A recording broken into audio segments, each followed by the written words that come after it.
1889. Some people step off a stagecoach and the town leans toward them, like it already knows their name.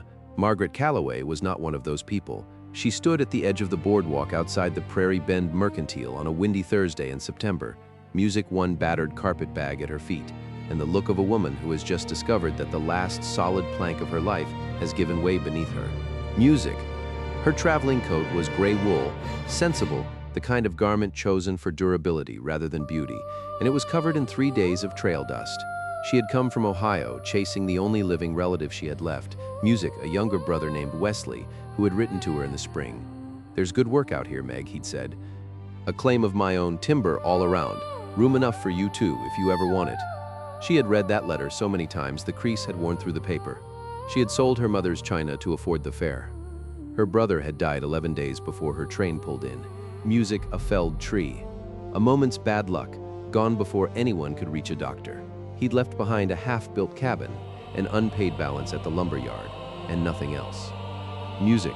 So there she stood outside the Mercantile, 26 years old, doing the quiet, terrible math of a woman who has just run out of family.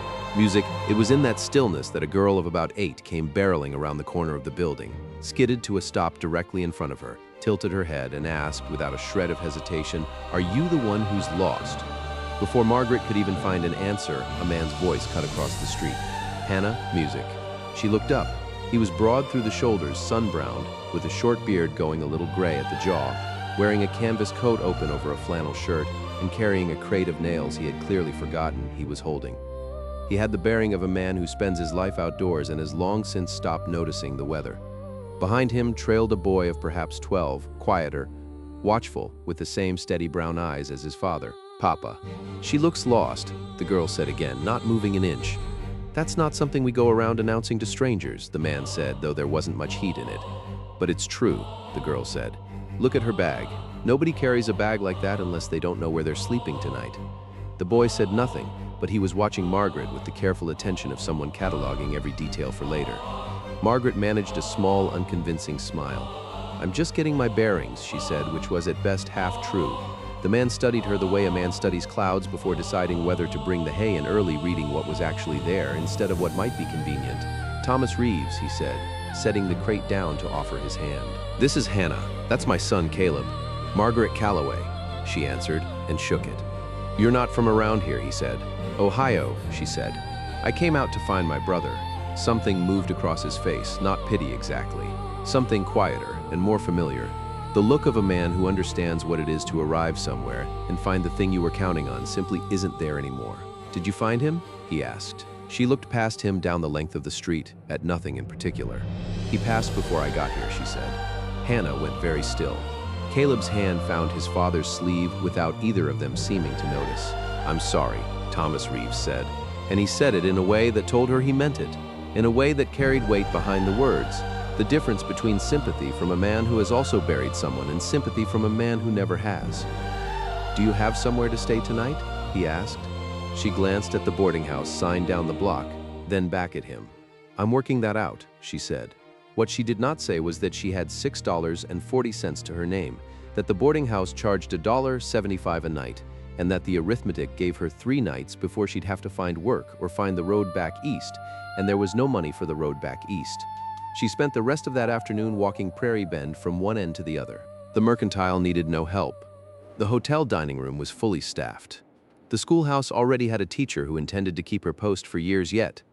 The dressmaker's shop, tucked between the bank and the saddlery, might need a seamstress come November. The proprietress said, eyeing Margaret's hands with the particular scrutiny of someone measuring calluses against claims. Margaret had calluses. She had kept her family's household from the age of 15 after her mother's death, managing the cooking and the mending and the bookkeeping and every quiet, unglamorous task nobody ever thought to ask if she wanted. She was back in her room at the boarding house that evening, turning over the same $6.40 in her mind for the 10th time, when a knock sounded at her door. She opened it to find Caleb Reeves standing in the hallway holding a covered dish with both hands, careful not to tip it. "Pa made extra biscuits and stew," he said. "He figured you hadn't eaten proper." Down the hall, at a distance that made it plain he'd sent his son ahead rather than knock himself, Thomas Reeves stood examining a framed picture on the wall with unusual interest. "He didn't need to do that," she told Caleb. "No," the boy agreed. "He does things he doesn't need to do. Hannah says it's on account of Ma being gone 3 years now, and he's got all this looking after left in him with nowhere to put it. He delivered this the way a much older person might, with the plain seriousness of a boy who has clearly thought about it before. Down the hallway, Thomas Reeves closed his eyes for just a moment, the way a man does when his child has said something true and he wasn't ready for it. Margaret took the dish, and I have to say that line from Caleb has stayed with me since I first heard the shape of this story. A boy of 12, carrying that kind of understanding about his own father's grief and handing it over to a stranger in a hallway like it was nothing at all. That's not a small thing for a child to carry. She stayed a second night, then a third, because word came from the dressmaker that there might be piecework sooner than November after all, a rush order for a wedding trousseau, hands needed immediately, if Margaret could start Monday. Starting Monday meant staying in Prairie Bend through the weekend, which meant a bill she could not entirely cover. She discovered the problem had resolved itself when she came downstairs Saturday morning, and the innkeeper informed her that her room was paid through the following week. She found Thomas Reeves at the livery, loading feed sacks onto a wagon. "You didn't need to do that," she said. "I know," he said, not pausing in his work. "I intend to pay you back every cent," she said. "You don't have to," he said. "I will anyway," she said. He stopped then, set down the sack he was holding, and looked at her, not measuring this time, just looking, plainly. "All right," he said, "you will." It wasn't dismissal. It was the quiet acknowledgement of a man who understood the difference between accepting help and accepting charity, and respected that difference enough not to make a show of it. Margaret worked the trousseau order Monday through Saturday, 12-hour days of fine stitching that left her fingers raw and her eyes sore by lamplight. And she was good at it, good enough that the dressmaker asked her to stay on past the rush order into steadier work. It wasn't a solution, but it was a direction, and a direction was more than she'd had a week before. Thomas came by the dress shop that Saturday afternoon, with both children in tow, claiming he was simply passing through, though the dress shop was nowhere near anything else he'd mentioned needing in town. While his father spoke with the dressmaker about a torn coat, Hannah told Margaret, in the offhand way children deliver the most important information, that she'd asked her father at breakfast whether the lady from Ohio was going to stay in Prairie Bend for good. "What did he say?" Margaret asked. Hannah considered the question with real gravity. "He said he didn't rightly know," she reported, "but he said it the way you say things when you're hoping they're wrong." She encountered Caleb's steadier attention the following Sunday, at church. Margaret had walked over alone and found the Reeves family already seated 2 pews ahead, and afterward on the steps Thomas had introduced her to the minister and half a dozen townsfolk with the easy confidence of a man who had already settled something in his mind without saying so aloud. The 4 of them walked back toward the center of town together afterward in the unplanned, unremarked way that groups sometimes fall into step, and Caleb walked alongside her for a long stretch without speaking. Then, finally, "You know anything about horses?" "A little," she admitted. "Pa's got a colt that won't take a bridle for anybody but him," Caleb said. "I've been trying for 2 months. Nothing works. Maybe he just needs someone patient," Margaret said. Caleb considered this with the seriousness of a boy weighing a genuine theory. "Maybe," he allowed. Ahead of them, Thomas walked with Hannah, who was talking at some length about a rabbit she'd seen that morning, and either he hadn't heard the exchange about the colt, or he was doing an admirable job of pretending he hadn't. That afternoon, she sat on the boarding house porch while Hannah showed her a collection of pressed wildflowers kept between the pages of an old hymnal, each one labeled in careful, uneven handwriting, and Caleb described at considerable length every horse his father had ever owned.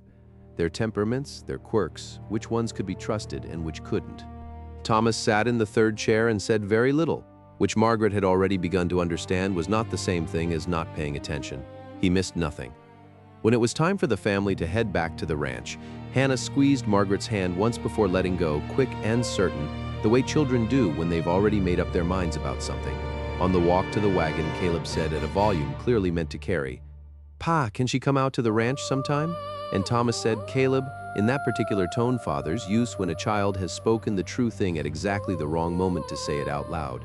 Margaret looked toward the far hills, gone violet in the evening light, and said nothing at all, though something had shifted quietly in her chest, the small, unfamiliar sensation of maybe, just maybe, standing somewhere she was meant to be. I want to pause here for just a moment, because this story has traveled further than I ever expected it to. I've heard from listeners in Kenya, in Indonesia, in Brazil, in Poland, in places I couldn't have pointed to on a map when I first started telling stories about the American frontier. Every one of you has found something worth staying for in these 2 children, and this quiet, careful man, and that means more to me than I can easily say. If this story is keeping you company tonight, A like helps more than you'd guess, and I'm glad, truly glad, that you're here for it. The invitation to the ranch, when it finally came, arrived through Hannah, and not entirely through official channels. She had been told after the church walk that she was not permitted to extend invitations to Margaret without asking her father first. She interpreted her father's answer of "we'll see" the following Tuesday as a firm yes, which was, strictly speaking, a stretch. Margaret arrived at the Reeves Ranch on a Thursday evening to find the table set for 4, and Hannah arranging a jar of late-season oysters with the intense focus of someone carrying out a carefully laid plan. "Caleb told me you were coming," Hannah announced. "Caleb told me the same thing," Margaret said from the doorway. "Don't apologize for it," Hannah said without looking up. "I'm glad he did." The ranch house itself had clearly been built by someone who understood what a home needed: solid beams, a good stone hearth, everything positioned with intention. But it also carried the particular quiet of a house that had been managed alone for 3 years. Functional in every way, and yet missing something at the edges. The way a room feels different once nobody remembers to open the curtains in the morning. Supper was simple and good. Thomas cooked without fuss or apology, competent in a way that clearly hadn't been earned overnight. Caleb talked through most of the meal about the colt. Hannah watched Margaret with the same steady attention she'd apparently decided to give her from that very first afternoon outside the mercantile. Thomas spoke rarely and always at the right moment. After the children had been sent up to bed, with a firmness that suggested their father had something on his mind he needed the room to himself for, he sat across the table from her with a cup of coffee going cold in his hands and said, "I want to ask you something plain, because I don't know a roundabout way to do it." She waited. "How long do you plan on staying in Prairie Bend?" She turned her own cup slowly on the table. "I honestly don't know," she said. "I don't have anywhere in particular to be." He nodded slowly, working through something in his own mind. "That's not a bad answer," he said, which surprised her. "Why not?" she asked. He looked down at his coffee rather than at her. "Because I've got a question I'm not ready to ask yet," he said. "And I need you to still be here in Prairie Bend when I am." He asked her out to the ranch again the following Saturday, this time not for supper, and was specific that there was something he wanted her to see. He said it with the careful, rehearsed air of a man who had turned the sentence over in his mind many times and was not entirely sure it would survive the moment he actually spoke it aloud. She came Saturday afternoon, and he walked her across the whole property, the west pasture, the tree line, the barn he'd built with his own hands the first year, the vegetable patch that had gone to weeds because there was only so much one man could manage with the cattle always coming first. He showed her the young maple sapling near the porch that his late wife had planted their first spring on the land. Small still, barely past a boy's height, and he showed her all of it without a single word of explanation, as though the showing itself were the entire point. Afterward, they sat on the porch steps while, out in the yard, Hannah and Caleb worked on some elaborate project involving a length of rope and what appeared to be an old feed sack, clearly a matter of great importance to both of them. Thomas turned his coffee cup in his hands for a long moment before he spoke. "I'm going to say something now," he told her, "and I need you to know you can tell me no, and nothing between us has to change because of it." She waited. "This ranch needs help," he said. "Not just hands for the work, though, that too. It needs somebody who knows how to make a house into a home again. Somebody Caleb will listen to. Somebody Hannah can learn from." He looked out toward the hills. "I need somebody who can be here. Really here, for good." She went very still. "I'm not talking about hiring someone," he said. "I'm talking about something permanent. Something real." He met her eyes directly. "I'm talking about a family." The Wyoming afternoon settled around them, quiet and gold. "I know you don't know me well enough to answer that today," he said. "I'm not asking for an answer right now.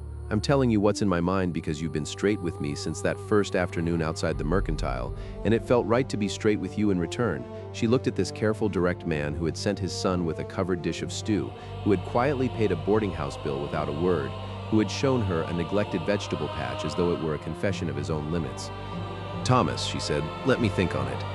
"That's all I'm asking," he said, and he meant every word of it. The complication showed up on Monday morning in the form of a man named Elias Vance, 38 years old, owner of the town's only bank, recently widowed himself and entirely comfortable saying so. He appeared at the dress shop while Margaret was working, carrying himself with the easy confidence of a man who has been told often enough that he's a fine catch that he stopped questioning it. He was polite. He was well off. He asked with the practiced charm of someone who has done this before and expects it to land, whether she might care to join him for the harvest dance on Friday evening. She thanked him and told him she'd think it over. The dressmaker, who had been pinning a hem a few feet away and had said nothing while Elias was present, spoke once he'd gone.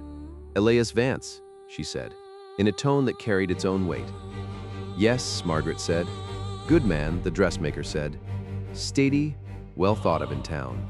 His first wife was a dear friend of mine. She paused over her pins.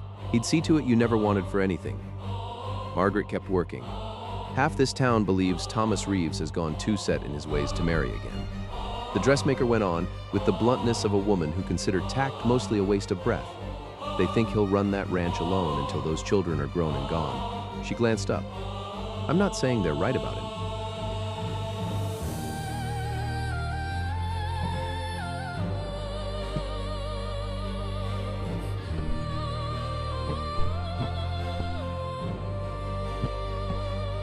I'm only telling you what folks think.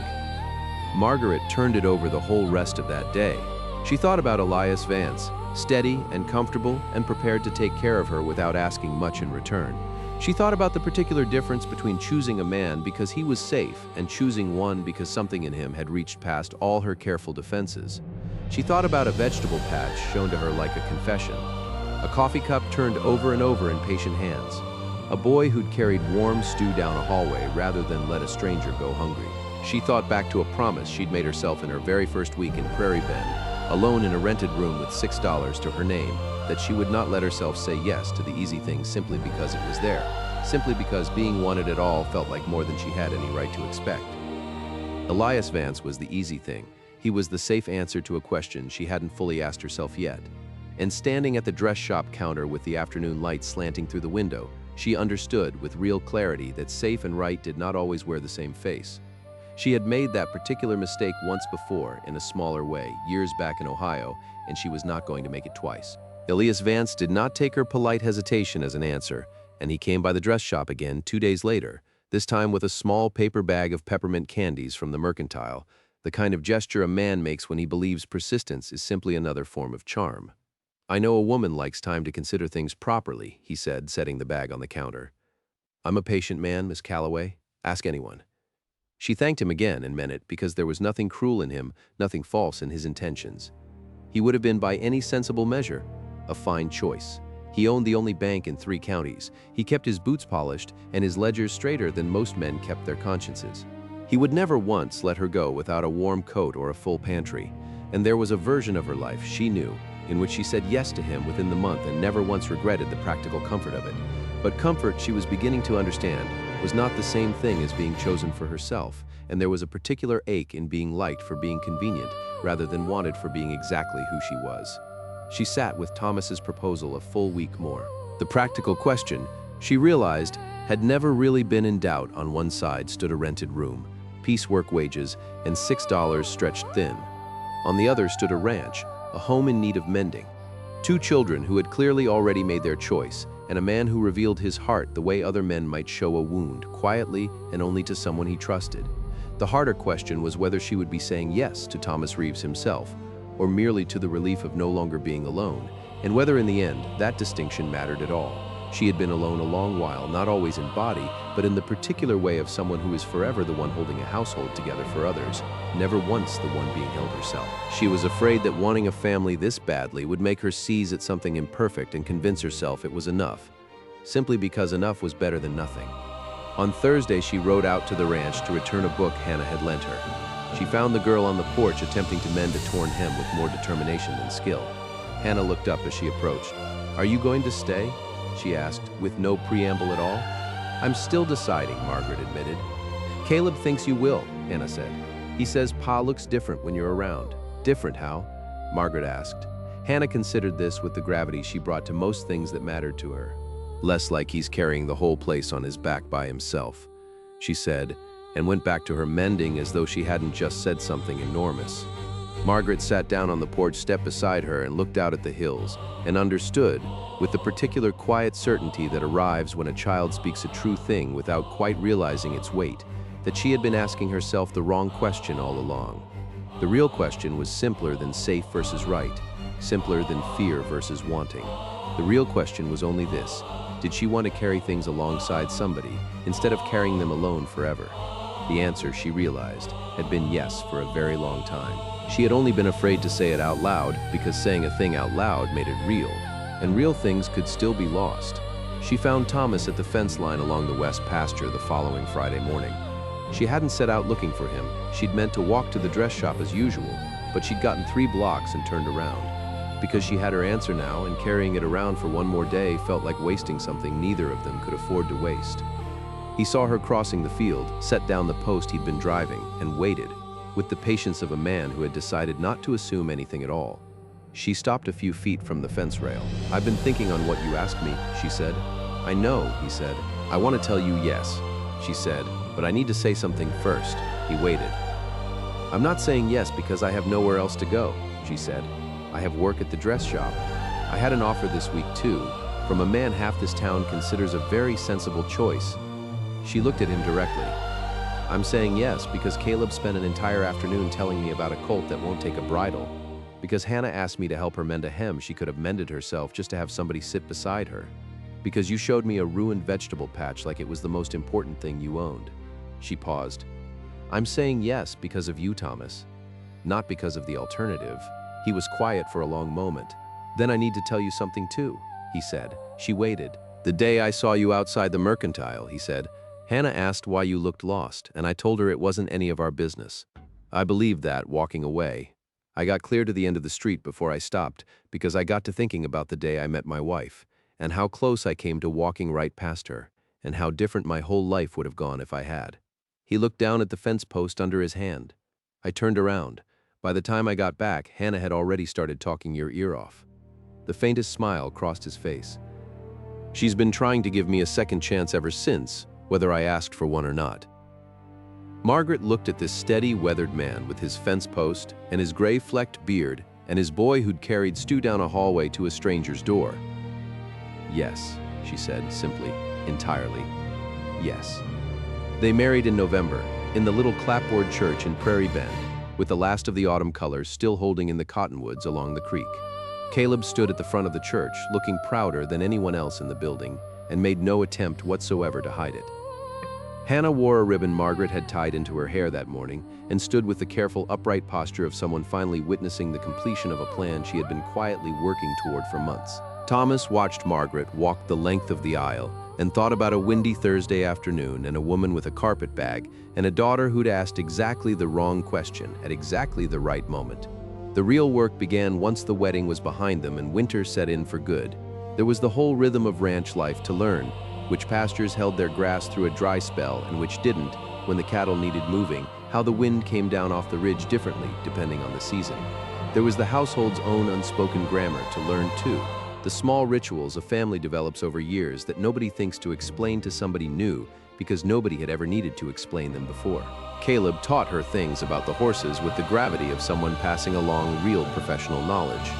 Hannah, without ever quite saying so directly, showed her exactly where her mother used to stand at the kitchen counter and what that particular spot had meant. Margaret learned quickly.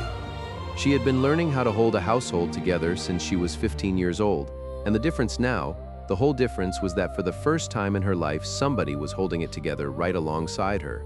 The vegetable garden became her first real project, turned and ordered that same autumn, readied for winter roots, and whatever the spring would bring after. Thomas came out one evening while she was working and stood watching her for a while. "My first wife planted that maple," he said, nodding toward the young tree near the porch.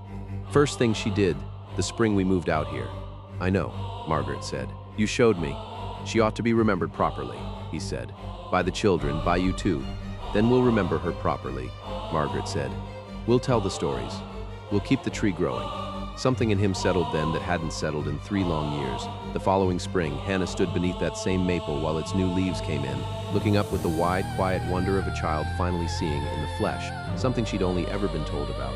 "Mama planted that," Caleb told her, the way he must have told her a dozen times before. "I know," Hannah said. "Margaret told me the whole story on the porch last week." That evening, all 4 of them sat out on the porch together as the light went long and gold over the Wyoming hills the way it always did that time of year. Thomas looked at his children and then at Margaret, her hair coming loose from its pins the way it always seemed to by evening, absorbed in a book at his side, entirely unmistakably at home. He didn't say a word. He didn't need to. She glanced up, caught his eye for just a moment, and returned to her page. The evening held all 4 of them together, quiet and complete, and for the first time in 3 years, that quiet felt like enough.